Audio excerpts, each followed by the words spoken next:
penyakit ya. Jadi nanti kan biasanya kalau benturan terus menerus, maka apa yang terjadi? Yang terjadi itu biasanya ada kalus ya, ada penambahan dari osteofit di bagian tulangnya itu ya. Alhasil apa yang terjadi? Yang terjadi nanti dia jadi mudah untuk bergesekan, makin jadi peradangan ya. Nah, kaitannya sama artritis ini juga bisa dicegah dengan olahraga. Jadi kalau misalnya olahraga, kalian bayangkan tubuh kalian penyokongnya itu nggak hanya tulang, tapi tubuh kalian disokong oleh otot dan tulang. Jadi kalau misalnya kalian hanya mengandalkan tulang saja untuk menopang, kalau misalnya kayak gini nih, kalian jalan sering jalan-jalan jauh, tapi yang nopang hanya tulangnya aja. Lama-lama kan tulang itu yang sering berbenturan dengan tulang yang lainnya. Tapi kalau kalian bayangkan di situ otot kalian terlatih, maka apa yang terjadi? Yang terjadi adalah otot itu menggantung, misalnya ke bagian lutut, otot itu menggantung ke rongga panggul kalian sehingga hamstring, quadricep ya. Nanti di situ bisa menopang si femurnya sehingga dia tidak langsung berbenturan dengan bagian tibialisnya. Sehingga apa yang terjadi? Benturannya bisa terminimalisir ya. Gitu ya. Makanya banyak lansia-lansia juga yang awalnya osteoartritis tapi dia mulai latihan beban, lama-lama dia malah bisa berperbaikan. Kenapa? Yaitu karena penyokong tubuh kalian tidak hanya mengandalkan tulang aja, tapi ototnya juga dilatih ya. Oke, begitu pula dengan osteoporosis ya. Ada yang namanya hukum Wolff juga nih. Hukum Wolff itu adalah saat misalnya otot, saat misalnya tulang itu ya, ini berlaku buat perempuan nih. Ini penting, kenapa? Karena perempuan itu nanti kan akan mengalami menopause ya. Jadi supaya kalian tidak menjadi korban menopause, kalian harus investasi dari sekarang ya. Menopause itu apa? Udah masuk muskulo, patologis? Belum juga. Oke. Osteoporosis itu adalah adanya peningkatan destruksi yang berlebihan dibandingkan dengan pembentukannya. Bayangkan. Ya, jadi kalau misalnya kalian masih muda kayak gini, ya kan biasanya pembentukan sama destruksi itu mulai balance, bahkan pembentukannya lebih bagus, ya. Tapi kalau saat menopause, destruksinya itu akan lebih tinggi dibandingkan dengan pembentukannya.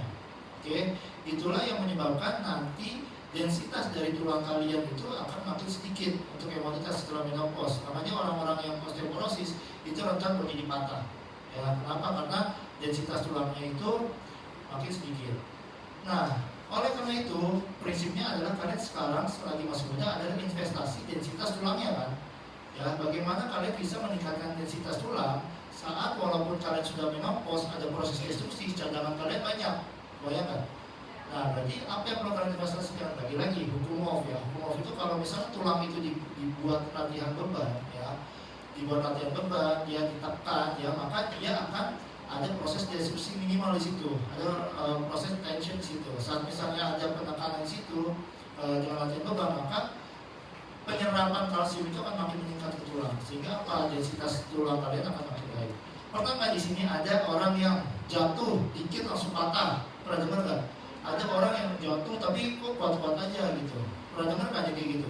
Nah, berarti kan apa yang membedakan orang A dengan orang B adalah densitas tulangnya. Mungkin orang A yang sekali jatuh patah dia nggak pernah olahraga gitu ya, sehingga densitas tulangnya nggak terlalu masif ya, sehingga jatuh sedikit dia mudah patah. Beda orang yang misalnya olahraga atau di beban segala macam, alhasil densitas tulangnya tinggi, maka kepadatan tulangnya dia akan makin tinggi. Sehingga itulah investasi buat kalian nanti ya sebagai wanita nih, terutama ya, karena kalian akan menjadi osteoporosis yang tidak bisa kalian hindari ya.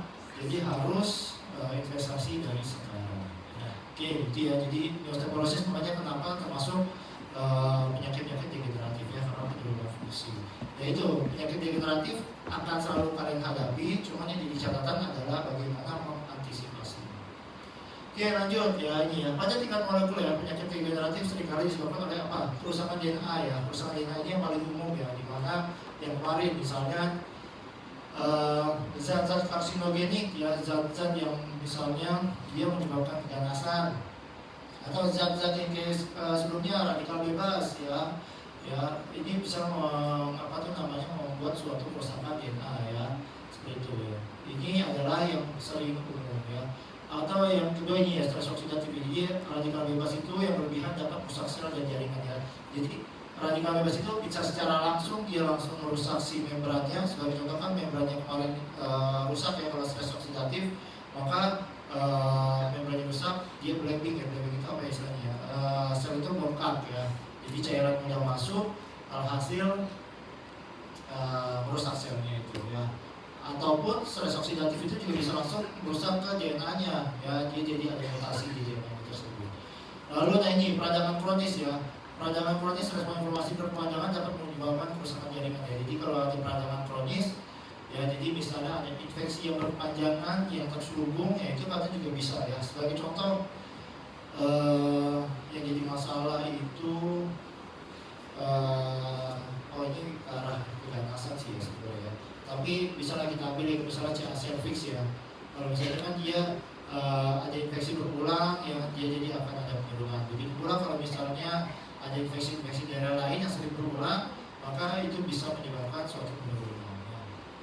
Lalu apoptosis yang kematian sel tidak kontrol dapat menyebabkan hilang jaringan. Nah inilah kalau untuk apoptosis ya, ini adalah suatu respon yang alami ya, kematian sel yang terprogram ya. Jadi ini kalau misalnya apoptosisnya makin banyak ya, apoptosisnya makin sering dibandingkan dengan biasanya, maka itulah yang nantinya bisa menyebabkan degenerasi ya. Gitu. Nah ini ya, kalau misalnya apa sih, kalau misalnya perhatian DNA, ya DNA mutasi atau bersama berdampak signifikan pada fungsi sel ya. Pada penyakit degeneratif kerusakan DNA seringkali menjadi pencapaian. Jadi apa yang terjadi, mutasi genetik dan juga kerusakan DNA ya. Kalau mutasi genetik itu apa sih? Ya perubahan-perubahannya pada urutan DNA ya. Jadi untaian DNA itu kan, kalau DNA sering saya gambarkan dia dengan buku resep ya. Dia blueprint kalau bahasa bahasa edukasinya dia kan blueprint. Tapi kalau bahasa mudahnya saya bilangnya itu adalah buku resep ya. Buku resep untuk membuat suatu protein ya, itu adalah DNA. Ya protein itu kan digunakan untuk macam-macam nantinya, bisa untuk komunikasi, bisa untuk kelangsungan hidup dan lain-lain ya. Nah kalau buku resepnya salah, yang harusnya misalnya dia sel beta pankreas tujuannya untuk memproduksi insulin, tapi di DNA-nya udah mulai masalah nih, alhasil yang jadi bukan insulin, malah produk yang lain. Nah itu yang jadi sehingga jadi masalah itu ya, efek dari mutasi genetik ya. Jadi untaian DNA-nya buku resepnya mulai masalah ya, harusnya bikin insulin ternyata dia nggak bikin insulin, seperti itu. Oke, lanjut. Nah ini ya, menyebabkan protein yang dihasilkan menjadi tidak berfungsi dan atau bahkan berbahaya bagi sel itu ya. Satu, misalnya yang dihasilkan tadi harusnya insulin, tapi ternyata bukan insulin, maka dia udah nggak berfungsi lagi si protein tersebut ya. Atau bahkan dia bisa berbahaya, bahkan bisa menjadi suatu zat yang karsinogenik gitu. Mutasi genetik ini bisa diturunkan dari orang tua atau terjadi secara akibat pengaruh lingkungan. Jadi selain lingkungan juga dari orang tua, yaitu bisa ya, karena kan DNA ini diturunkan. Lalu untuk kerusakan DNA ini ya, jadi bisa karena radiasi, bahan kimia, radikal bebas, ya, jadi bisa membuat kerusakan di DNA gitu ya. Jadi bisa patah, berubah gas hidrogen ya. Jadi kalau misalnya memang DNA repairnya itu nggak bagus ya, jadi bagaimana sih proses jadi kan kalau misalnya pembentukan dari protein itu akan ada kemungkinan dia itu misalnya salah pembentukan ya, tapi di si tubuh itu punya antisipasi namanya DNA repair ya. Nah DNA repair ini misalnya udah gak bagus, maka akan terjadi ya ini mutasi ya. Nah, jadi kalau misalnya kalian lihat ya, jadi kalau misalnya memang DNA, maka ya misalnya ada bagian yang tersubstitusi ya, jadi yang harusnya untaian apa malah dia tersubstitusi oleh yang lain, atau ada delesi ya, jadi delesi itu yang harusnya ada malah nggak ada ya, atau dia addition itu berarti ya harusnya yang nggak ada malah ada. Kalau tadi kan yang harusnya ada malah nggak ada ya. Itu ya. Jadi itu ya kalau misalnya kaitannya sama kerusakan. Nah ini kalau bisa mutasi ya, jadi kalau bisa mutasi ini bisa macam-macam, bisa karena radiasi ya, termasuk radiasi dari matahari ya.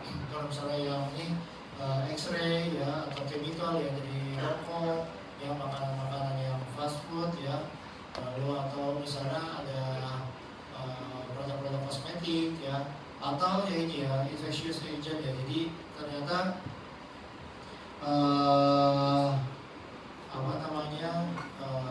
infeksi juga bisa ya, infeksi yang sedikit tapi berkepanjangan itu juga bisa menyebabkan mutasi dari DNA. Kalau ada mutasi dari DNA, maka apa yang terjadi? Dia mulai ada penurunan dari fungsinya. Ya ini ya, jadi bisa errornya dari replikasi dari awal, pada saat transkripsi, pada saat translasi. Bahkan kalau misalnya ini bisa juga saat bagaimana hasil translasinya itu nanti kan di folding oleh ribosom, itu mulai ada masalah juga mungkin ya, seperti itu. Jadi untuk ini bisa terjadi di mana-mana. Nah, jadi hasil apa dampak kerusakan DNA? Ada akumulasi protein abnormal ya. Jadi ada banyak protein-protein yang seharusnya nggak ada jadi ada ya, karena yang tadi harusnya produksi insulin tapi protein itu malah jadi masalah ya. Protein dari yang dihasilkan dari gen yang bermutasi dapat terikat dan tidak dengan jabatan yang bisa agregat yang merusak sel ya. Jadi dia malah bisa merusak sel sendiri ya. Atau yang kedua dari DNA aktivasi jalur persinaran abnormal ya. Kalau misalnya memang tadi protein yang dihasilkan itu untuk komunikasi, maka kalau misalnya protein yang dihasilkan itu gak bagus, berarti komunikasinya itu gak bagus juga ya. Protein yang dihasilkan gak bagus. Kalau saya informasi yang dihasilkan itu A, tapi ternyata yang sampainya B, ya kan berarti kan gak bagus ya. Gitu ya. Bahkan bisa jadi apa? Bisa mengakibatkan jalur persinaran yang memicu kematian sel atau pertumbuhan sel yang tidak terkendali ya, seperti itu. Atau yang terakhir juga dia bisa jadi penuaan seluler ya. Nah, ya, jadi kalau kerusakan DNA yang terus menerus, malah dia bisa jadi ada penuaan sel yang prematur ya. Jadi yang harusnya sel tersebut belum waktunya untuk apoptosis, maka karena kerusakan yang masif, maka dia ada faktor yang menginjih apoptosisnya lebih awal ya. Apoptosis sudah jelas kan enggak? Nah, ya, tapi secara molekuler nanti kita bahas ya, dimana nanti ada sitofis bagi tertentu ya, yang bisa dicetuskan. Oke.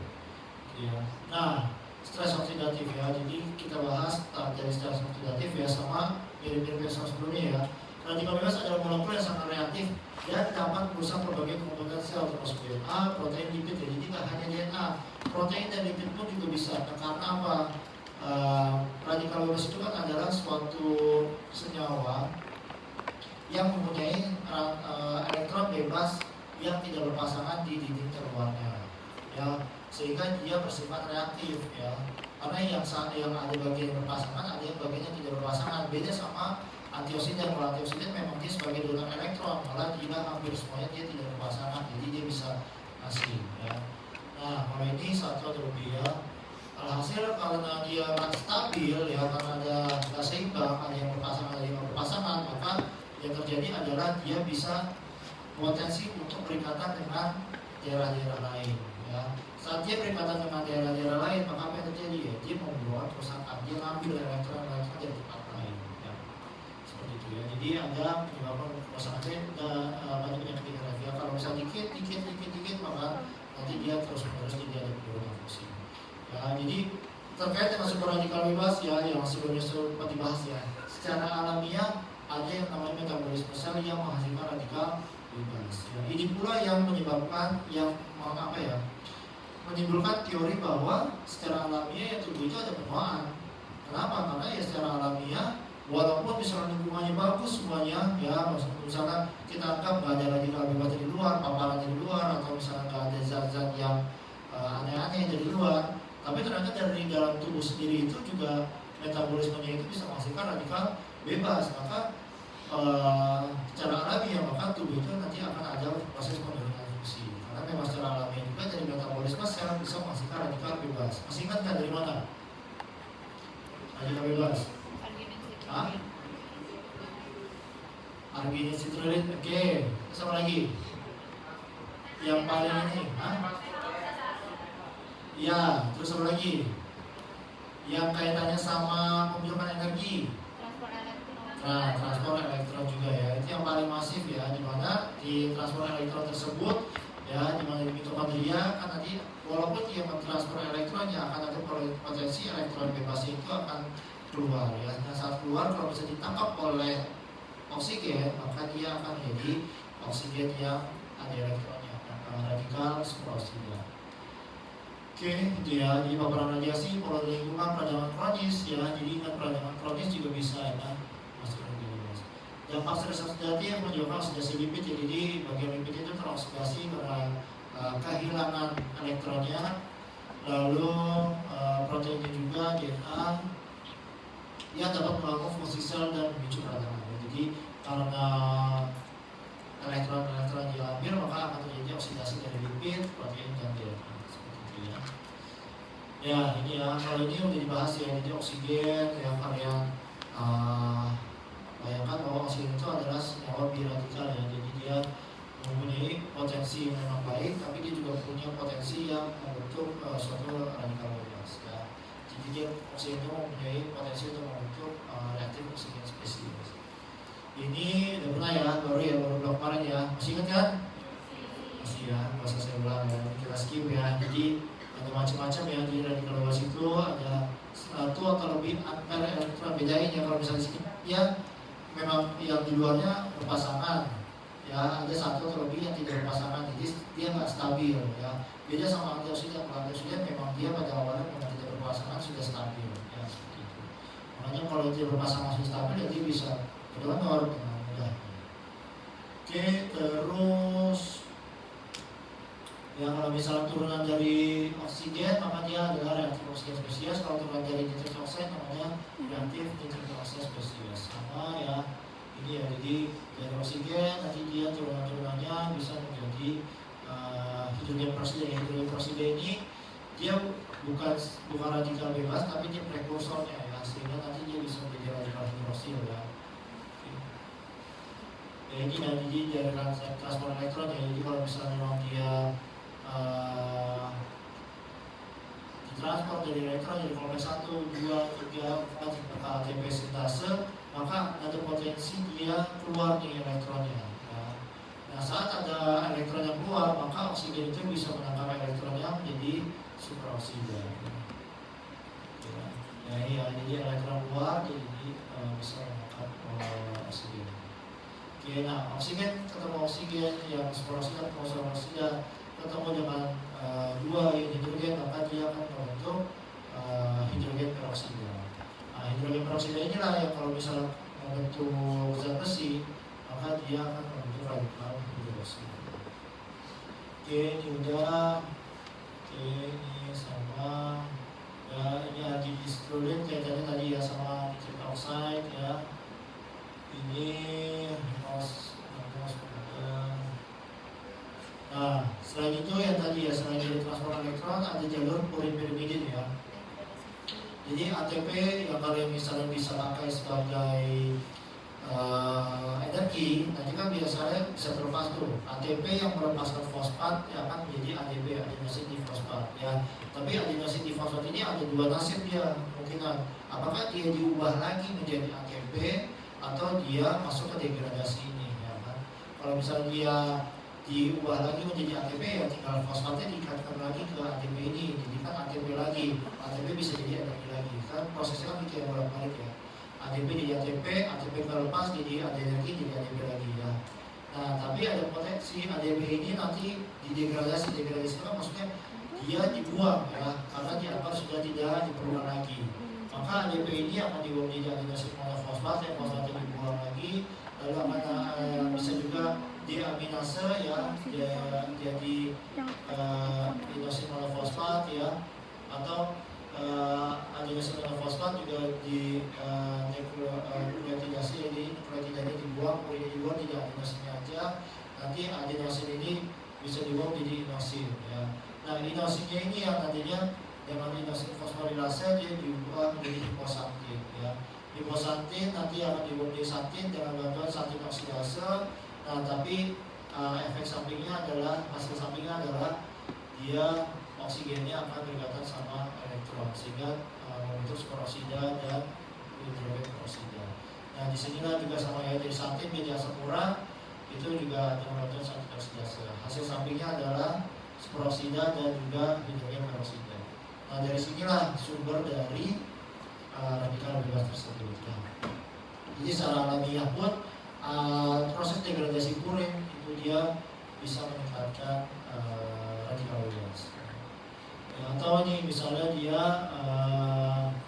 reproduksi ya, jadi kalau misalnya memang dia iskemik ya, jadi AKP-nya nanti diubah hipostatik ya. Ya, jadi hipostatiknya ini nanti diubah lagi menjadi asam urat. Jadi prosesnya ini karena biasanya karena iskemiknya itu ya. Jadi sel yang harusnya tidak didegradasi, tapi karena iskemia ADP-nya didegradasi. Nah, iya, jadi kalau misalnya radikal bebas bisa berpengaruh macam-macam ya, bisa penuaan, radiasi, peradangan ya. Ya, yang kita ambil di sini di proses degradasi degeneratif adalah penuaan ini. Oke, udah ya, jadi mana radikal bebas bisa mempengaruhi sel ya, ini sama ya. Iya, jadi kalau misalnya stres oksidatif itu adalah terjadi saat apa? Saat ROS-nya ini, reaktif oksigen spesiesnya atau radikal bebasnya ini dia lebih tinggi dibandingkan dengan antioksidanya. Saat ada kayak gini, dia adalah namanya oksidatif stres ya. Jadi inilah yang lagi-lagi menyebabkan penuaan ya. Makanya kalau misalnya kalian tidak ingin penuaan, maka ya ini ditingkatkanlah dalam hal bagaimana bisa menekan dari radikal bebas tersebut ya. Baik itu misalnya dengan antioksidan ataupun dengan sel defense-nya. Jadi sel defense itu ada yang namanya pernah autofagi. Ya, autofagi juga lagi booming sekarang ya, di mana sel itu dia memakan sel-sel sendiri yang sudah mulai rusak ya.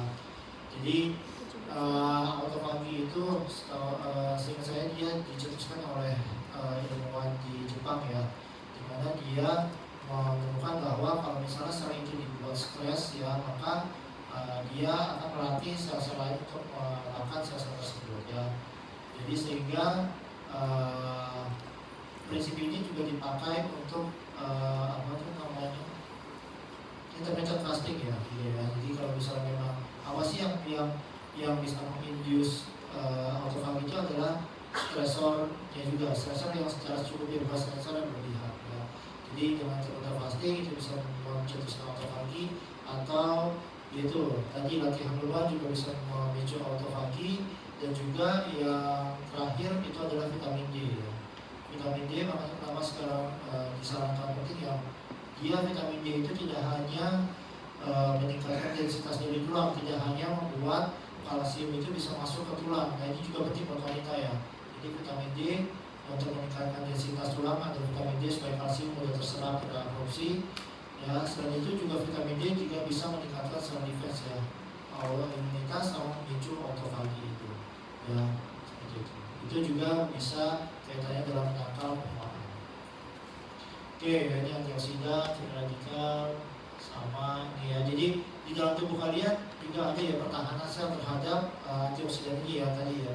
Jadi superoxide dismutase, jadi dia membuat superoxide itu tidak berubah menjadi apa? Menjadi hidrogen peroksida ya.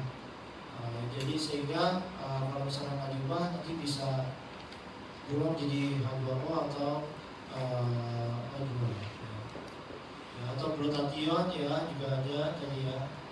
Glutathione bisa glutathione peroksidase ya, glutathione reduktase seperti itu ya. Nah ini ya, jadi untuk antioksidan gak hanya ada antioksidan yang secara luar yang kalian konsumsi, antioksidan juga ada antioksidan endogen ya, superoxide dismutase ya, glutathione peroksidase, glutathione reduktase ya. Ada yang non-enzimatis juga ya, lalu juga ada yang eksogen. Nah ini ya, jadi kalau misalnya superoxide dismutase dia mencegah ya, mencegah superoksida ini berubah menjadi hidrogen peroksida. Superoksida dismutase, dia dismutase mencegah dia berubah si superoksidanya itu menjadi hidrogen peroksida. Nah barulah hidrogen peroksida ini dengan enzim katalase nanti dia akan diubah menjadi H2O dan O2 ya, sehingga zat-zat yang tadi berbahaya maka bisa terurai ya, seperti itu ya. Atau hidrogen peroksida ini dengan glutathione peroksidase maka akan diurai juga menjadi H2O. Lalu ini yang jadi catatan adalah kalau misalnya memang superoksida ini tidak terurai, tidak ditangkal, maka superoksida ini bisa berpotensi untuk berikatan dengan H2O2. Saat super oksida berikatan dengan H2O2 dengan reaksi Hurwitz, maka apa yang terjadi? Akan tercetus radikal hidroksil. Sehingga kalau radikal hidroksil itu apa yang terjadi? Ada oksidatif damage. Nah kalau misalnya di atas H2O2 ini potensi untuk masuk ke dalam Fenton reaction ya. Kalau misalnya H2O2 ini tidak diubah oleh katalase. Ya, di Fenton ini H2O2 nanti akan berubah menjadi ada pembentukan radikal hidroksil. Sehingga apa? Untuk damage lagi ya, oksidatif damage. Ya. Ini kalau misalnya kita sama glutatium peroksidase ya. Sebenarnya glutatium peroksidase atau yang D6PD itu juga ya, dia bagian dari siklus ini adalah bagian dari glikolisis ya. Jadi kalau misalnya glikolisis itu kan glukosa menjadi pirufat, tapi ada senyawa antara glukosa dan fosfatnya ini dia bisa dihidrogenase ya oleh enzim D6PD, glukosa dan fosfat dihidrogenase ya. Dia kehilangan hidrogennya menjadi fosfogluconolactone. Ya, namun yang dicatatkan adalah hidrogen itu kemana? Hidrogen ini ditangkap oleh NADP plusnya ini, sehingga nanti NADP plusnya akan menjadi NADPH. Barulah nanti NADPH akan masuk ke sini. Akan dengan bantuan glutation reduktase akan menjadi glutation reduksi. Glutation reduksi inilah yang nantinya bereaksi dengan hidrogen peroksida dengan glutation peroksidase menghasilkan air dan glutation teroksidasi lagi. Sehingga yang tadi hidrogen peroksida ini bisa tertangkal oleh glutation cycle. Oke, itu ya, itu kaitannya sama stres oksidatif ya, sudah banyak kita bahas di blog sebelumnya. Nah sekarang kita bahas peradangan kronis ya. Jadi ternyata peradangan kronis itu juga peradangan adalah respon alami tubuh terhadap cedera atau infeksi. Jadi kalau misalnya kalian cedera ada benturan ya, berarti kan disitu ada peradangan atau infeksi ya. Jadi infeksi berulang di daerah situ itu juga bisa menyebabkan peradangan. Namun yang dicatatkan adalah peradangan kronis yang berkepanjangan dapat merusak jaringan sehat dan berkontribusi pada perkembangan penyakit degeneratif ya. Jadi seperti infeksi persisten, obesitas ya. Jadi kalau obesitas itu sebenarnya ada kaitannya dengan peradangan minimal secara terus-menerus ya. Jadi jaringan lemak atau kolesterol itu kan dia bisa menyebabkan ada peradangan minimal secara terus-menerus. Lalu gaya hidup yang tidak sehat dan gangguan autoimun dapat memicu peradangan kronis. Jadi autoimun pun juga ya, jadi ada peradangan kronis. Nah apa sih dampak peradangan kronis?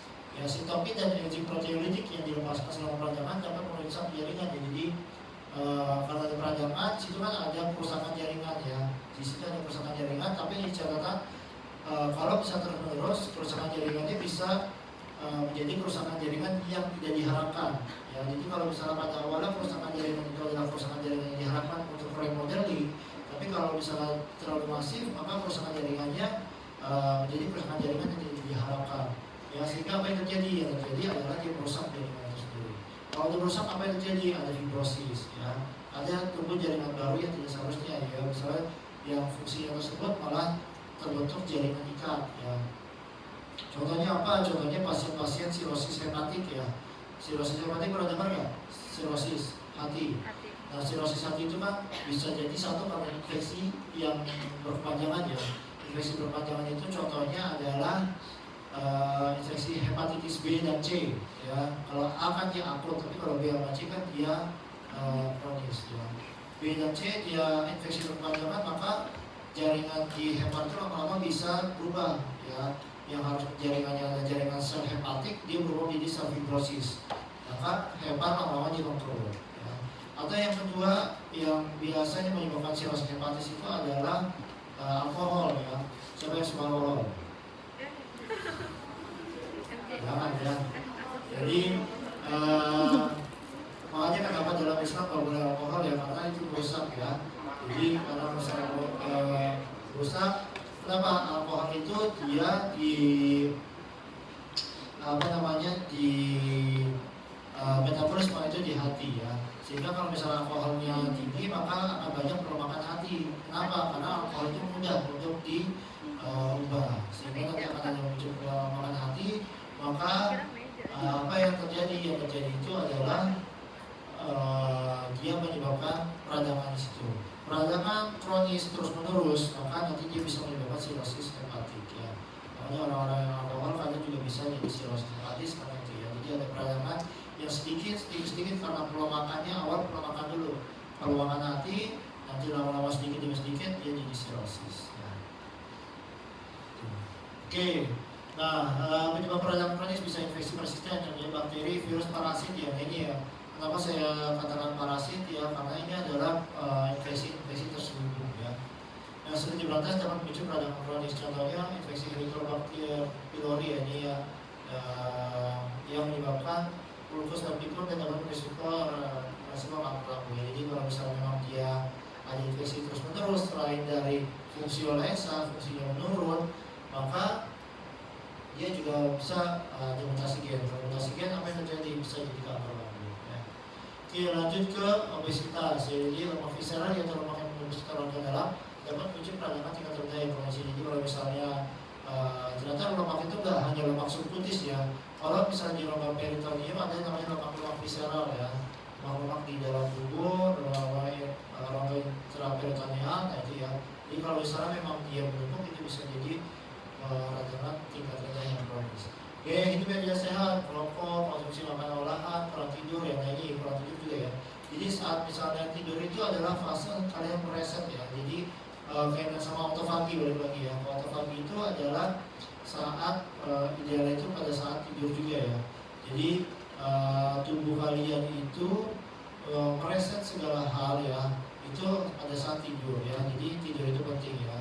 Jadi bukan jadi alasan kalian nggak tidur karena belajar, masih penting kayak gitu. Ini udah nggak tidur karena main game ya itu keterlaluan. Ya.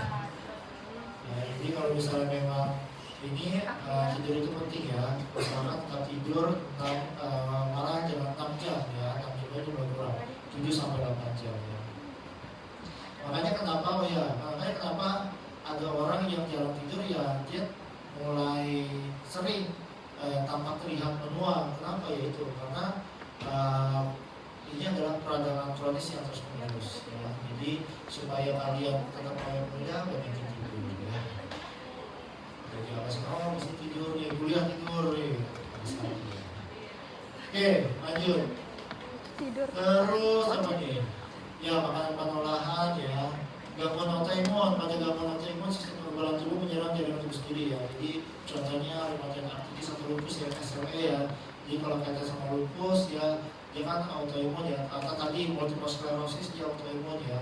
Dia menyerang tubuhnya sendiri. Sehingga apa yang terjadi?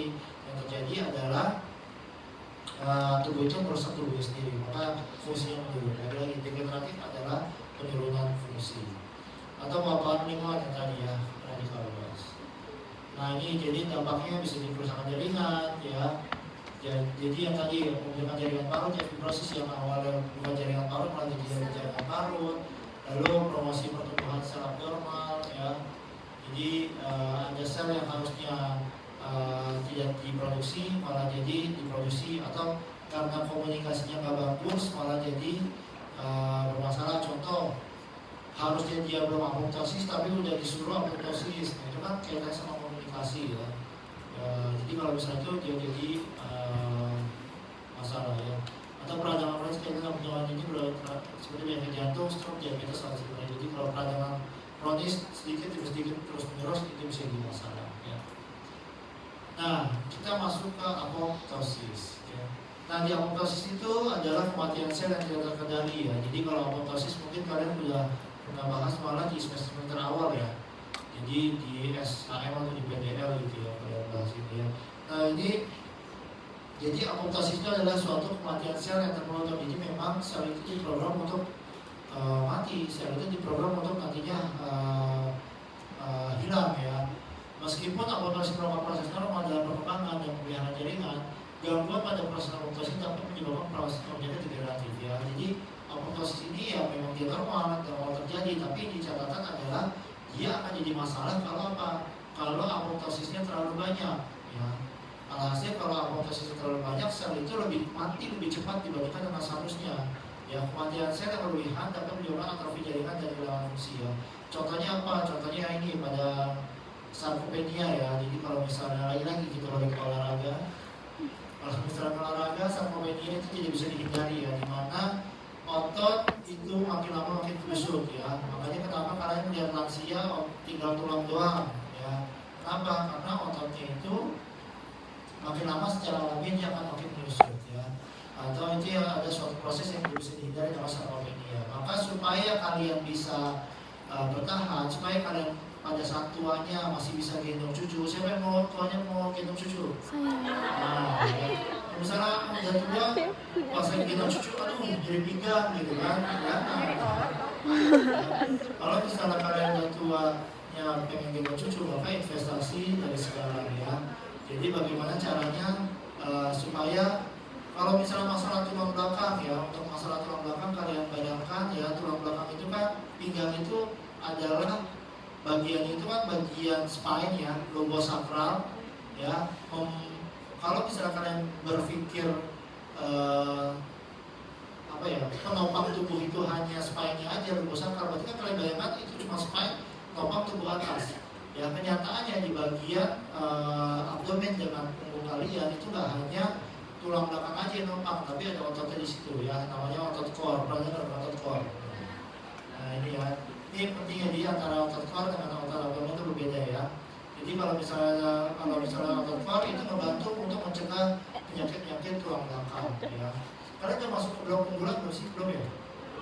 Oke, nah disitu juga ada tuh kaitannya sama rehabilitasi medik ya. Jadi kaitannya dengan ini ya, supaya kalian waktu tuanya itu masih bisa gendong cucu ya, maka apa yang perlu dilakukan? Berarti kalian perlu melatih otot kalian supaya bisa menghindari sarkopenia. Sarkopenia itu adalah kehilangan massa otot ya secara alamiah. Maka apa yang terjadi? Otot yang paling jarang dilatih kan kalau misalnya kalian sering duduk kayak gini nih, ya berarti kan otot pinggang kalian kan jarang dilatih ya, otot core kalian jarang dilatih ya. Maka apa yang dilakukan? Plank, pernah dengar plank?